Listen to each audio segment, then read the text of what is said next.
Ladies and gentlemen, my name is Cushy Kush, and you may notice there are two cameras. There's a camera here and there's a camera there. First of all, I got a new camera, so I'm just trying both of them out. I want to know your opinion if you want to let me know. This is the old camera. This is the first camera. I think the lighting's a little bit better there, but this is a new camera and it's a different angle. Just let me know what you think. Besides that, my voice does sound bad. It was very cold when I woke up, and yesterday was so hot. I didn't expect the change in temperature, and my body, didn't handle it very well. Regardless, the main reason you probably clicked on this video is because of the updates. And there's a lot of updates. There's two new ban lists, a new card pack, and some secret packs. But I'll go over the two new ban lists. The first one first is Yugioh, which was a banned card, a spirit level 1 that can make your opponent not draw a card during their draw phase, is unbanned. Now, is that a big deal? Not really. It wasn't super impactful, even when it was unbanned in the TCG and the OCG. So is it going to do anything here? No, but it's a really cool card. It's an OG card, old school. Next up, Tellarknight Ptolemaeus. It's a rank 4 that lets you go into other XYZs. It makes rank 4s more powerful. It's pretty good in my opinion. I'm glad that's off the list. I hope to see some players using that card because it is pretty powerful in the meta. And the one I'm most excited about is Blaster. Dragon Ruler of Infernos is no longer on the list. That means you can run 3 of this. Dragon Rulers, full power, not yet. But 3 Blaster is really good in combination with the newest cards that's coming out, which I'll get into right away. The newest pack, Noble of Spirits. This is a new monster. It's released in Japan and in Master Duel at the same time, but it's not in TCG card game, which means if you play paper card game in English, this isn't available. So this is a limited edition card. It's kind of weird. First time they've ever done this, but it's fire support. It's a link 3. It's a disrupt during your opponent's turn, and you can special summon fires from your. It does a lot of things, and it does it well. It's kind of impressive. I want to see how this impacts the meta a little bit, and I know 1,000,000,000% I'm going to be updating my Salaman Great list with this new card. So tune in for that if you want to see it. Regardless, besides that is the final ban list. And what did they ban? They banned 1 card, a Pointer of the Red Lotus.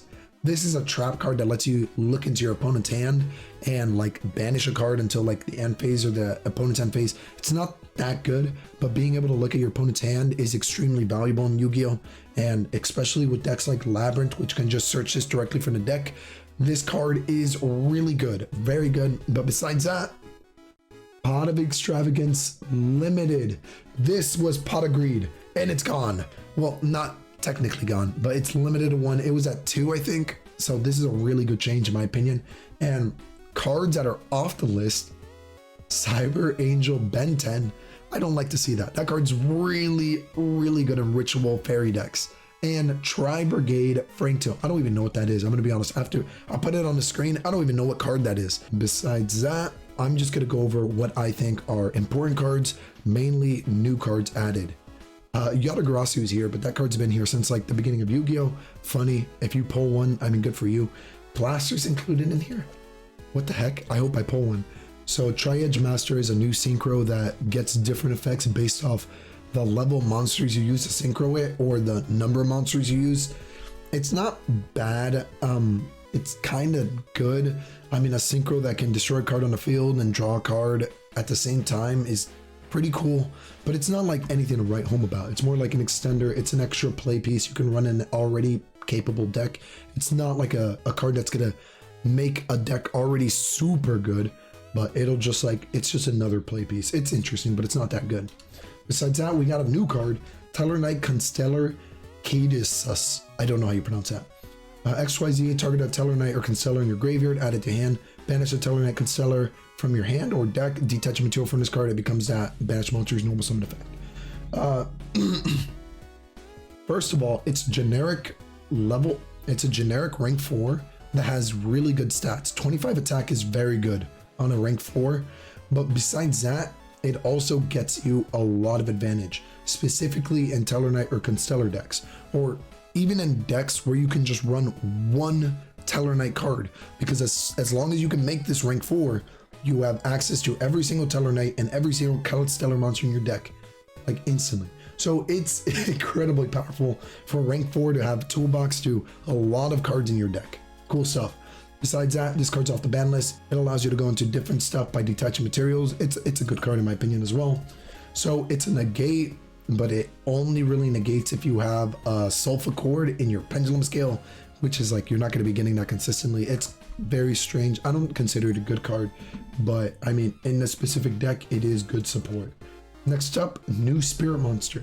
This is Tsumuha-Kutsunagi, the Lord of Swords. Cannot be special summoned, and you contribute this by tributing one normal summoner set monster. Very cool stuff.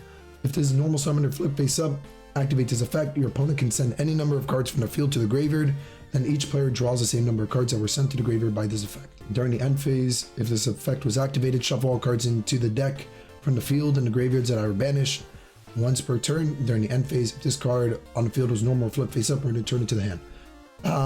I love spirits a lot. It's actually one of my favorite archetypes in Yu-Gi-Oh, even though it's not good. Like, it's really not good. It's like bad, but I love it. It's just like, it's just spooky and cool. I like it. This card sucks, but it is so cool, and I love new spirit support that I'm fiending for it. I want it, but it's terrible. A good spirit card though is Sakitama. This card's actually incredibly good. You cannot special summon it, but it's really good for this effect. You can reveal this card in your hand. Immediately after this effect resolves, normal summon one spirit card from your hand. This is a spirit, so essentially, even if you don't run any other spirit in your entire deck, reveal this in your hand, normal summon it. It's a free summon. It is not even considered a special to normal, an additional one. Additionally, if this card is tributed, target a spirit in your graveyard, add it to your hand. I don't know if you can target the same card. I really do not know. If you can target Sakitama and add it back to your hand after it's tributed, that's OP. Maybe if you have two of them, you can target the other one. I'm not entirely sure about the ruling on that, but this is a great new card. Very good. Next up, we got Constellar Tellarknights. When it's activated, special summon a Constellar from your hand or graveyard. You can target a Constellar or Tellarknight XYZ you control, special summon from your extra deck, one with higher rank.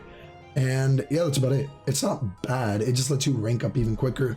Constellars and Tellarknights do a lot of ranking up, so it's a really cool support card, but it's not like good. It's something that should have been released maybe in 2016 or 2015. It's not like something I expect in 2023. It's too slow. Besides that, this is actually a game-changing card, and I'm surprised it actually came out so soon, in my opinion. Time-Tearing Morganite. You're going to be seeing this card.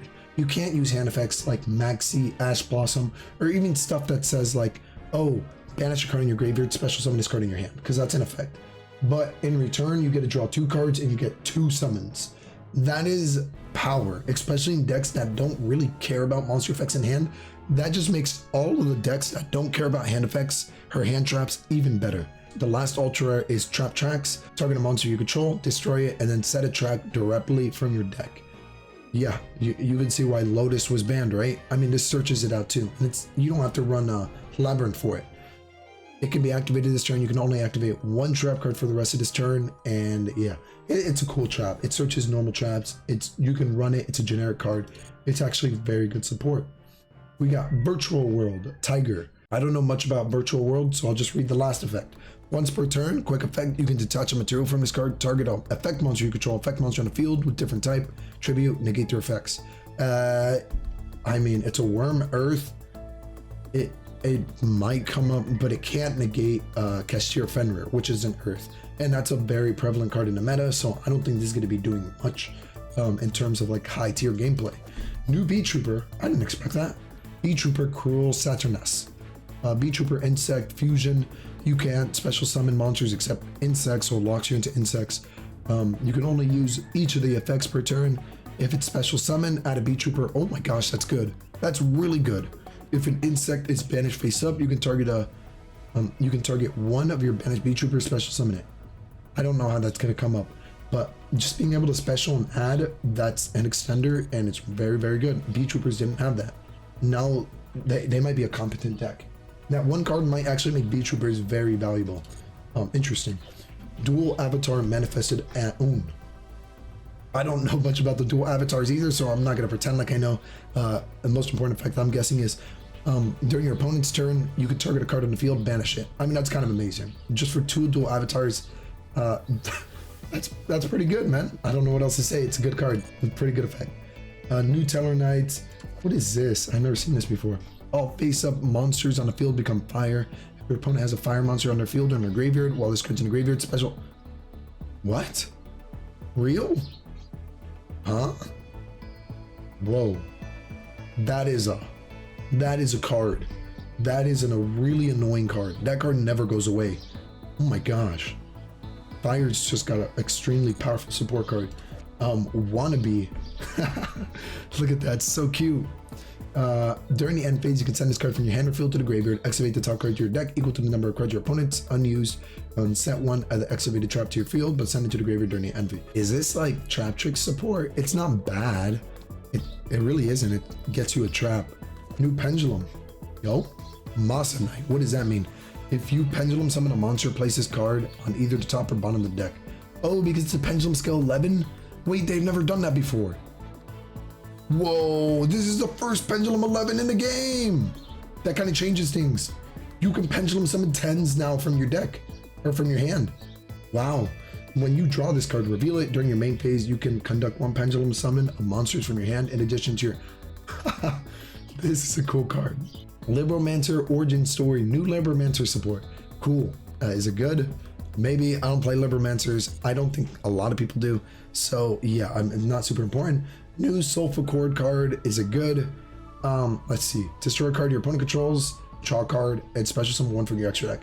That doesn't seem that bad actually, but it's a quick play spell. It's not continuous, so yeah, I mean that seems okay. Fusion, duplication, target a fusion or polymerization in your graveyard, in either graveyard, even your opponent's. Banish that spell, apply that effect. This card doesn't seem super good. It feels like it could have been like a rare or normal. Kind of disappointing it's an SR. Besides that, man, this box has so much just generic support. It has a purpose, but it's not like a good card. It's not a card that like does something. It's just like, it's in a card that helps a strategy work. Maybe like Odd Eyes or something. I don't like this card that much. Maybe an Odd Eyes. I could see it seeing play. Imperial Princess Quinquery. It's a rank 5, generic. Detach material, target a level 5 in either graveyard, special summon it. Face up level 5 you control is destroyed by battle card effect. While you control this monster, you can add to your hand or special summon one level. What the heck? Hey, yo. Whoa. Wait, rank 5? This is a rare? This is one of the best rank 5s in the entire game. A new Tellarknight. It's summoned, you can target cards on the field up to the number of light and dark XYZ you control, destroy. Oh my gosh, that's a powerful, that's a really good effect. That's a board wipe. What the heck? If a Tellarknight special summoned, you can special summon this card from your graveyard, you cannot declare attacks. Wow, and it's there forever. That's so powerful. It's only rare. New Infinitrack. An XYZ monster whose original type is machine and has this card as material gains this. Monsters your opponent controls or change the defense. Also, they lose 1,000 defense. That is Baguska effect. It doesn't negate the effects, but it just changes the defense. It's also like that Link 3 Scareclaw card. That's kind of powerful. That's like a floodgate, actually. Three-Eyed Ghost. Send this card from your field to the graveyard. Add a level 10 dark figure. That's bizarre. What would you add? New Pendulum. Harvest Angel of Doom. During your main phase, destroy this card. Add one Black Horn of Heaven. Oh, they're getting support for counter fairies? Counter fairies are getting support. Yo, that's so good. If this card's no more pendulum, you can add one Horn of Heaven from your deck to your hand. Counter fairies aren't bad. They're pretty good. It's just nobody plays them. And they're getting really good support. During your main phase, you can add one face-up pendulum monster from your extra deck to your hand and destroy this card. And this is scale 0. During your main phase, you can add up to 2 face-up pendulum monsters from your extra deck to your hand with levels between the scales of the 2 cards in your pendulum zone. Dude, also for the rest of the turn, until you pendulum summon, you cannot activate monster effects. Dude, what? This card is so good, and it's a rare. Dude, wait, I might have to update my pendulum list too. Budget pendulum just got a lot stronger. Is that it? That's it. Well, again, I'm sorry about my voice. I hope you can forgive me. Also, let me know what you think about the cameras. You know, I don't know which one's better. I really like this one. This one's pretty sick.